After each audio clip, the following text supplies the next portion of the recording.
Au cours de l'année 2023, le Trésor public gabonais va tenter de mobiliser 794,5 milliards de francs CFA sur le marché de la Banque des États de l'Afrique centrale. Par rapport à 2022, le Gabon va accroître de 126% ses levées de fonds. Les fonds mobilisés seront destinés à la gestion active de la trésorerie et au financement des projets d'infrastructure.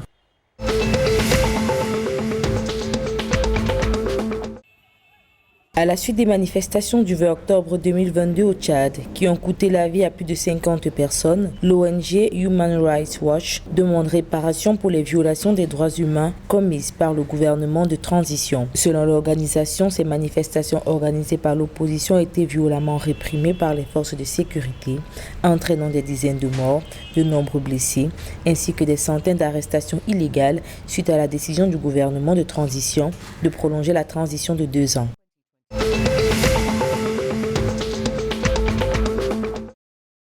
Le Premier ministre de la République démocratique du Congo, Samalou Kondé, a reçu le 23 janvier 2023 une délégation indonésienne. Au menu des discussions entre les deux délégations, la création d'un crédit carbone pour les deux pays et la gestion des ressources minérales. Pour le gouvernement congolais, l'exploitation des minéraux va bénéficier au peuple des deux pays et permettra aux Congolais de bénéficier d'opportunités d'emploi dans la construction des véhicules électriques.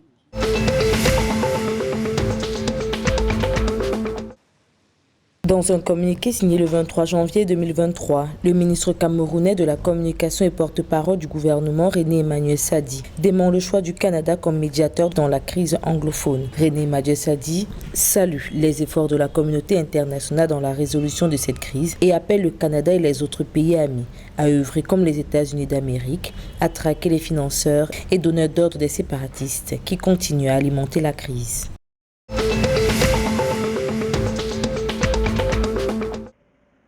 Le gouvernement de la République du Congo a décidé de suspendre l'exploitation artisanale des polymétaux. Cette mesure vise à sécuriser les investissements de la société de recherche et d'exploitation minière du pays. Il faut dire que le périmètre minier de la Soremi dans le sud du pays est envahi par des ressortissants étrangers qui exploitent illégalement le zinc, le cuivre et le plomb sur les sites de la dite entreprise.